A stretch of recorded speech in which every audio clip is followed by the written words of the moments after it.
All right, guys, welcome back to the GSMC Hockey Podcast presented by the GSMC Sports Network. We're going to get right into our fifth and final segment of the night, talking about the Edmonton Oilers against the Dallas Stars in the Game 4, as we have 6 goals to talk about here. The Dallas Stars played fantastic in their in the first period. However, they were met with a onslaught by the Edmonton Oilers, 4 goals unanswered now from Edmonton, and it's just impressive play. The Dallas Stars got on the board very early, less than a minute into this game. It's a Wyatt Johnson goal from Jamie Benn.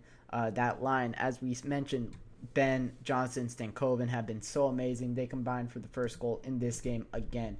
Issa Lindell gets the next goal, just sending the shot off of Darnell Nurse. It goes in past Stuart Skinner, and it seems like Stuart Skinner has kind of tightened the ship a little bit better in that second period. He faces 8 shots against, saving all of them, so a lot better than the first period, as I was talking about 45 minutes ago in this show.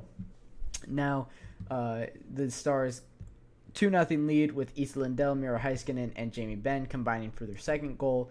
After that, the Oilers got production from their middle lines. It's Ryan McLeod, Corey Perry, Darnell Nurse. Ryan McLeod's first goal of this postseason. Corey Perry's first assist of this postseason. That's very impressive. That's very weird to see Corey Perry not get on the score sheet that much. Of course, probably a Hall of Famer in the NHL, has had such a fantastic career.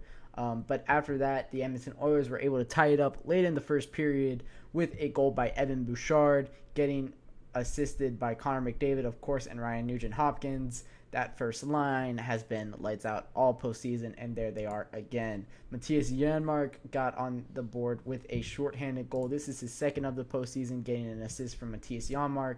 And then the last goal, it was not Matthias Ekholm. It was Leon Draisaitl finally getting on the board for the Edmonton Oilers, as he scores his 10th goal of the postseason, getting assisted by Zach Hyman and Connor McDavid. There's the first line again for the Edmonton Oilers. Their superstars showing it once again.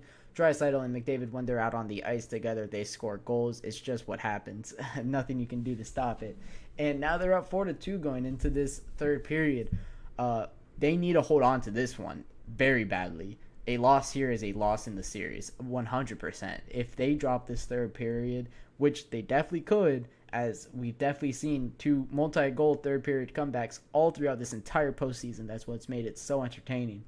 But the Edmonton Oilers need this one badly. Jake Onger not having his best of games, having an .833 save percentage, saving 20 on 24 shots. Not too great from Jake Onger in this game, but it's just bound to happen when you're playing the Oilers. They're going to score a lot, and they do in this game. And Jake Onger not able to stop the fantastic forwards of the Edmonton Oilers. It's Connor McDavid with 2 points. It's Leon Draisaitl finally getting a point in this series. We talked about him 45 minutes ago in that first segment of the Dallas Stars Edmonton Oilers. We're going to talk about him again. He needs to produce for this Edmonton Oilers team. When he does produce, they win hockey games. We didn't see it in the first, in the last 2 losses that they suffered. Getting him back, getting him on the score sheet again is absolutely massive for the Edmonton Oilers. He needs to score, and he does in this game. Now it's 4-2 going into the third period, where anything can happen, as I mentioned. But once again, the Oilers need to hold on to this lead. Going to Dallas 2-2 will be huge for them. It's a best of 3. We would then have 2 best of 3s in this postseason. That would be so exciting. And honestly, at this moment, I don't know if I could tell you who's winning either series. All 4 teams have been playing amazing. It's the best hockey to watch in a very long time. This is the best conference finals that we have seen since 2017 with Senators versus the Penguins, and then I believe the other side, it was the Predators versus the Sharks, if I'm not mistaken. That postseason was so fun to watch, and we're seeing it again here with potentially And if the Oilers hold on to win this game, 2 Game 7s is definitely in the cards. That would be so fun and just such a treat. As I mentioned earlier in this episode, talking about how much better this is than the NBA postseason has shaping up to be, with the Celtics getting a 4-0 sweep of the Pacers, and with the Mavericks holding a 3-1 lead over the Timberwolves at this moment. I can't thank the NHL enough for these matchups, man. I'm just enjoying watching this. Edmonton Oilers need to hold on to this one though. If they crack, and they definitely could, it's Stuart Skinner in net here. We talk about him not being up to task, is the nice way that I could put that. Not being the best goaltender in this postseason. He's going to need to hold on to this one. He turned it around, as I mentioned, in that second period. But looking to him, absolutely. Need a big moment from him in this game. If he is able to shut down the Dallas Stars, that would be huge. But the Stars are definitely a team that can score at will. And the Oilers defensemen have not played well, especially in this game. Darnell Nurse, as I mentioned, kind of being the reason that they open. Evan Bouchard has a goal, but his defense has been lacking at times in this game. Cody Ceci hasn't been that impressive.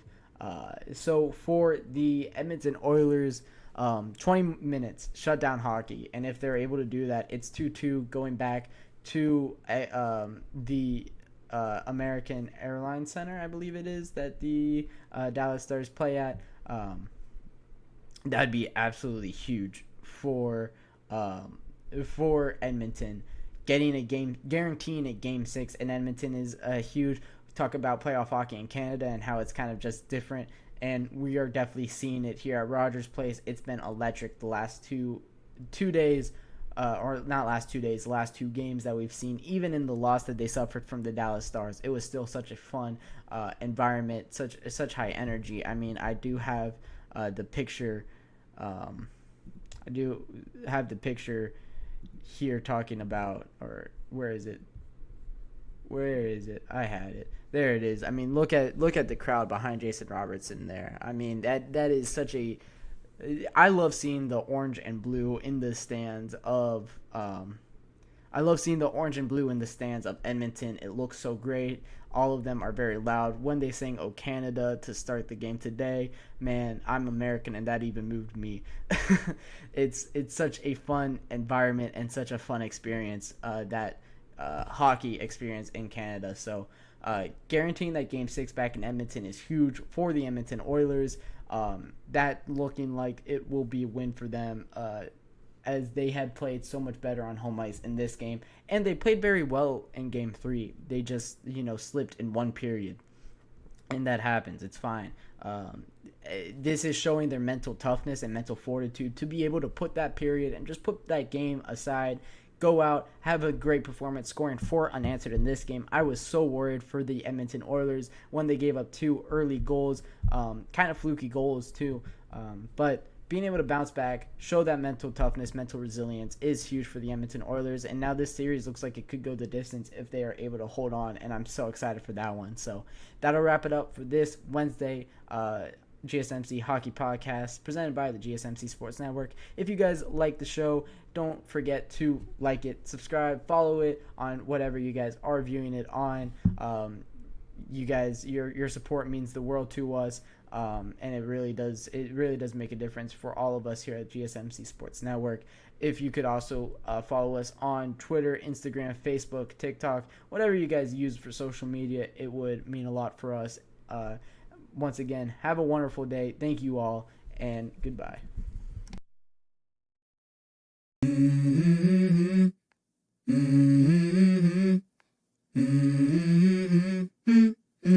Let's go. I wake up to a little bit of drool on my pillow.